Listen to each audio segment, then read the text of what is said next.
constitutional amendment bills have scaled second reading in the House of Representatives. The bills cut across various sectors, including judicial reforms, electoral matters, security and policing, inclusive governance, legislature, and others. Some of the proposals include a bill for an act to alter the Constitution of the Federal Republic of Nigeria 1999 to provide for the establishment of state police and local government police.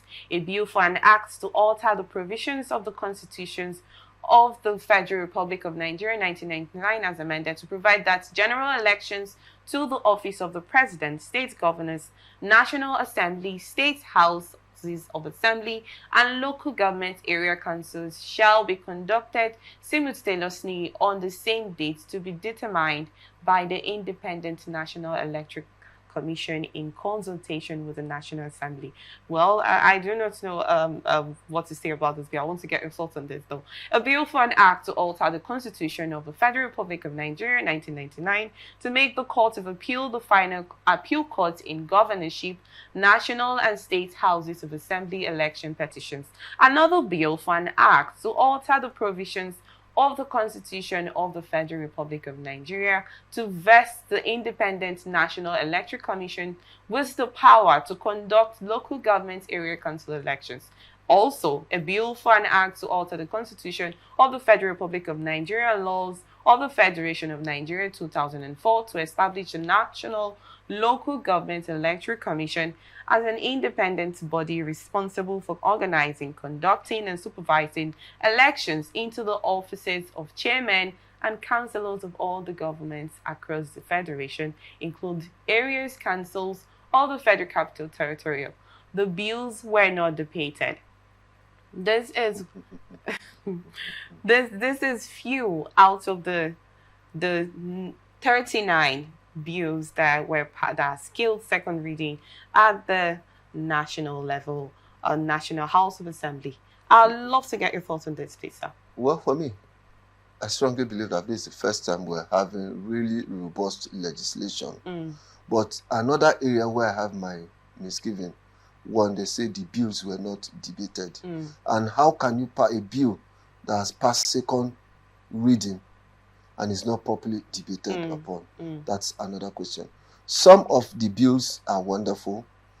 They will change the narratives and trajectory of things in Nigeria.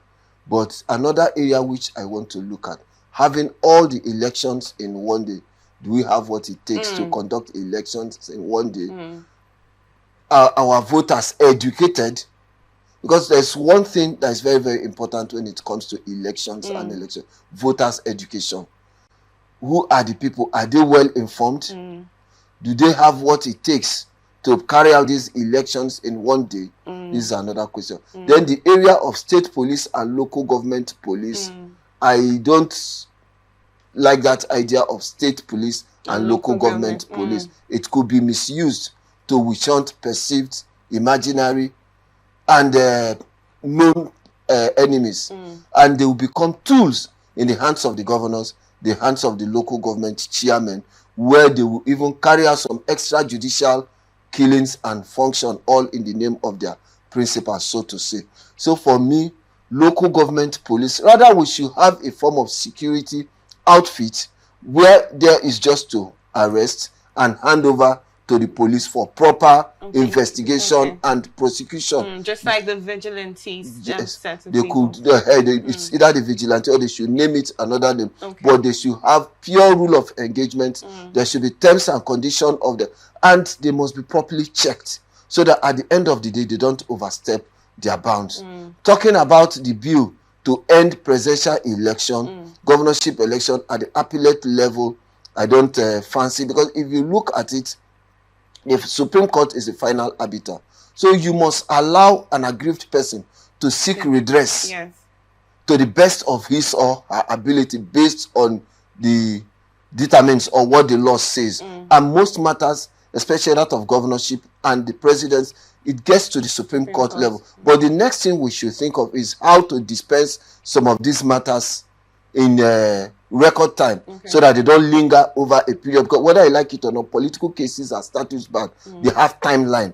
And if you pursue a case after the tenure, it becomes something that has been taken over by events. So there should be special courts for those purposes, which within that period of time, they should carry out their function. They should leave all other cases just to make sure that these matters are dispensed with in due time. But saying that governorship and presidential matter shouldn't get to the Supreme Court, it will cause a lot of chaos and uproar. Nigeria, we've already had a lot of uproar, so we don't want certain things that will trigger more for us as a people. But to talk of the State Assembly and National Assembly ending at the appellate court, it's okay. It's something that's been done over time, so we should still maintain the status quo. However, some of the bills also, 39 bills, it's a wonderful thing, because these are people we sent to represent us. So bringing out 39 bills to pass second reading, but most of the things I also want is that for these bills to be properly debated, and then there should also be public hearing, so that the public will also participate. Because any bill without public participation, you are making the bills for the public and the citizens, so they should also be part of it. But it's a right step in the right direction, because this is what they are paid to do, to go there and make laws for us. Because if you look at it technically, some of the representatives at the national level, I'm not sure they have properly represented their people. Going forward again, there are some representatives that in 4 years, they've not had one single bill through them. So with this now, we know that the people we are sending, they are representing us very well. So I think it's the right step in the right direction. Okay, sir.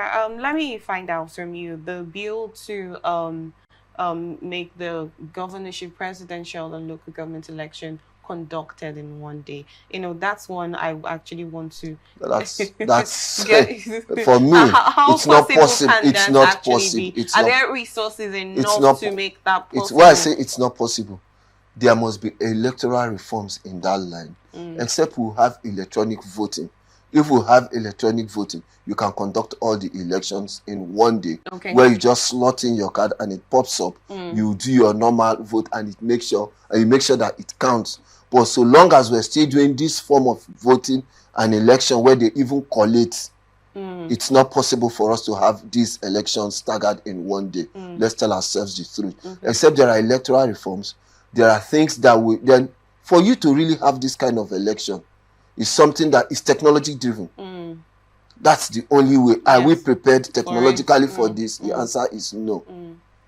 Okay, because referring back to the 2023 election that was actually conducted on different days, we saw how it turned out to be with the beavers and the whole electronic device that we're told that malfunctioned at the time. So we're trying to reconsider how, we're trying to imagine in our heads how this will be possible. And like you stated, considering the fact that it was not debated, we just hope that there should be a reconsideration on it and, you know, check that this has to be, the electoral reforms have to be considered in this aspect. Let's also look at, there was another bill, it wasn't stated here, of the civil servants engaging in farming and other activities in the country. It's another constitutional bill, amendment bill that I want to get your thoughts. I don't know if you saw that one. Civil servants or Nigerians going back to farm, it's not a bad idea, but what are in place to ensure a smooth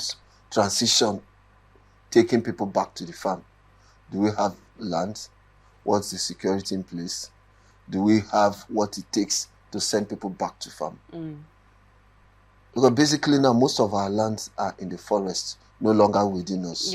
What's the security situation? You look at these farmers, herdsmen, crisis that has taken over the entire south and in the middle belt. Do you put people further at risk? The answer is no. So there are things that must be put in place before you even see certain things. Like I always tell people, you don't put the horse before the cat. I mean, don't put the cat before the horse. It's always the horse in front of the cat to drive the cat. So for me, I think it's something that they need to sit down, look at the gray areas, fine-tune, before they even make it public. And then there's another one that should also be allowed to engage in healthcare. They should allow to deliver services in the healthcare sector. And we're still seeing how the healthcare situation sector in the country is literally trying to, gain stand. We know healthcare is one crucial sector that's, unlike the education sector that you talked about, teachers relearn, and build up, evolve into the new educational level of the country. Let's look at the healthcare sector, or civil servants engaging in that. What's your thoughts on this? If we have civil servants who are qualified health practitioners, who are properly trained, who are knowledgeable, if you look at it from the other perspective, our health sector has suffered massive drain because of this Japa syndrome and all that. You discover that most of our nurses, most of our doctors, they've all left the shores of this country to seek greener pastures. So to make up for that shortfall, it's a wonderful idea if the right things are done for them to be integrated back to the healthcare, even on a part-time basis. It will be good for us as a people. But if you look at the doctors covering per area, there are some health centers in community, they don't even have doctors. Maybe doctors, they come like once or twice in a week. So if there are ways to integrate civil servants who are qualified medical practitioners back to give back to the country or the society, it's a right step in the right direction to cover for the shortfall as a result of the massive brain drain of people, medical practitioners that have left the shores of this country. Okay, thank you so much in that, sir. Well, you made mention of you said something about the states and local police. If they are being separated in that aspect, they will be used for judicial killing. That was your word. Why did you make that statement, please? He who pays the piper dictates the tune, and whoever pays will definitely tell the person he's paid what to do. So it's as simple as that. They could be used as a tool in the hands of the local government chairmen, the governors, to go after perceived, imaginary, and maybe real enemies. But so don't you think that that's already happening? But it will further. When you have state police, you have local government police. There will be chaos in the system. It's better let the national or the Nigerian police force, which we still they should be properly equipped. They should be properly funded. The only thing, they should work hand in hand with local vigilantes for especially information gathering. Okay. Because whether you like it or not, every area have their peculiar nature.